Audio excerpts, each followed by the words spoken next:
Well, speaking of beef, I recently found out that you were the first New York DJ to play Tupac's Hit 'Em Up. Facts.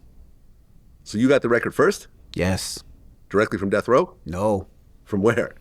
I don't think I ever told the story. I can tell it now. Okay. So I used to do mixtapes in my mother's house, right, in Queens. And that was a place where everybody has been there before, whether it was Fat Joe, Beanie Siegel, Freeway, Fabulous, Joe Budden, you name it, they've been there and recorded in my house. Mm-hmm. And I used to do mixtapes at night, and we used to pretty much beg for records, right?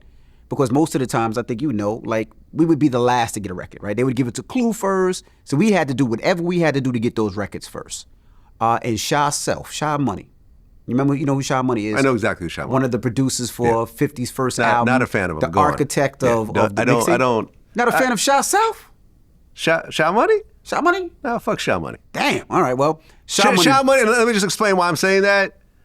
I've always been cool with Sha Money, and on multiple occasions, he went and talked a bunch of shit about me for no fucking reason. I've been in his home, the whole nine, and out of nowhere, Sha would just talk shit about me randomly on social media, and I believe in interviews as well. So honestly, fuck him too. Damn, I never really see Sha do interviews. But anyway, so Sha Money.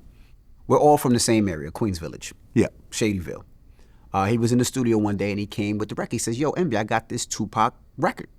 And it must have been a day after Pac recorded it. And I don't even know how Sha got it. It said, here. And when I heard it, I'm like, oh my gosh. He said, just know that when you play this record, it's gonna be crazy. It's gonna start a shitstorm. And I sat there, I would say I sat there for about 2 or 3 days before I released that mixtape. Okay, so was the record being played on the West Coast? Nobody had the record. I was the first person to play that record. Oh, you mean in the world? In the world. Yo, I just figured in New York. The first person to play record in the world. Came off a DJ Envy mixtape. So you put on a mixtape, not on the radio, because were you on the radio at that point? Mixtape. Right. You put on a mixtape, drop it off at Canal Street in Jamaica, Queens, and Brooklyn and so forth. Beat Street Records. Bronx, Canal, yep. All that. What happens next? The mixtape started selling like no other. We couldn't dub enough tapes in time. Huh. And everybody was mad. Like, why would he play it? Why did he play that record? The reason I did it, it was like, it's music. You can't stop music. If I don't play it, somebody else is gonna play it. And it just took off.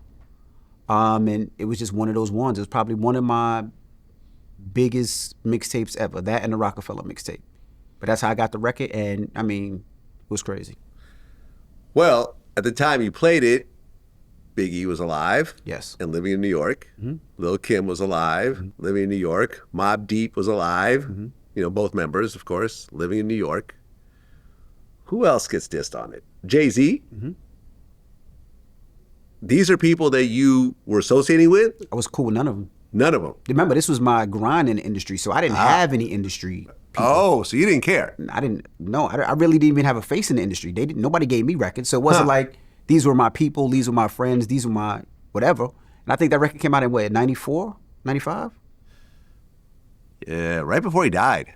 90. Hold on, let's look it up. June 4th, 1996. 1996, yeah. Yeah. Yeah. So I didn't have any connects in the industry at the time. The only person I knew at the time was probably Clue. Huh. So there was nobody, whatever. And this was the best thing. You got to think, when I played the record, where did I go after it? Went right back to college in Virginia. So nobody even see me. Oh. So you ducked out. Yeah, and I even remember Biggie was on tour. Okay. And there was always a rumor that Biggie was on campus looking for you, Envy. And I just stayed away. And then by the time he came back, everyone was playing it, so it's whatever. Everybody was playing it already, and it didn't matter. DJs were playing in clubs. It just, when you're the first, everybody's mad at you at first, but then after a couple of months, nobody even cares anymore.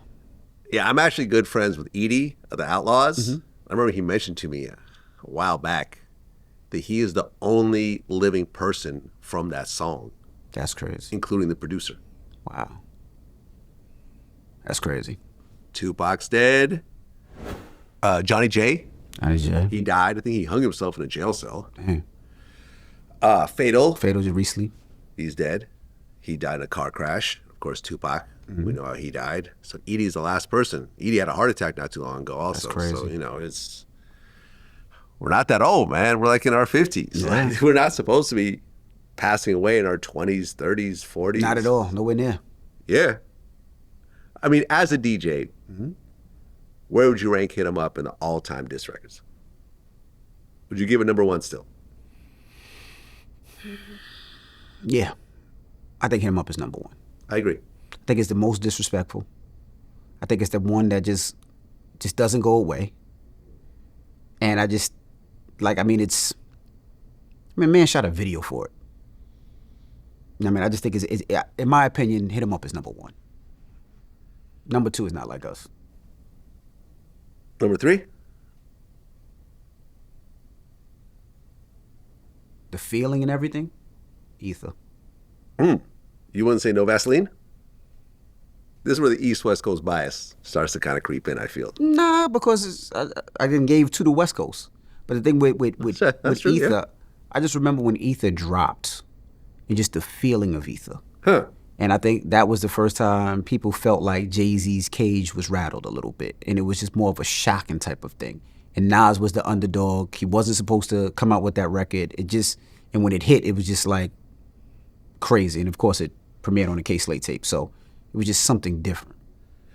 Yeah, it took forever for it to come out, right? Well, how many months passed between, was it Takeover? Yeah, Takeover was the Takeover. first record from Yep, Jay, Takeover. and then Ether was the response? Asshole. If you don't want to win no ho, Nas, ho. Yeah, that one, yep. Yeah, and then Super That's Ugly Nas. came He out don't want a ho, afterwards, yeah. And then Super Ugly came after but it. no yeah. one cared about Super Ugly. Even though I thought it was a cool record. I thought Super Ugly was dope. Yeah. Yeah? I mean, how do you feel that, your Queens homie Nas got his casino now? I love it.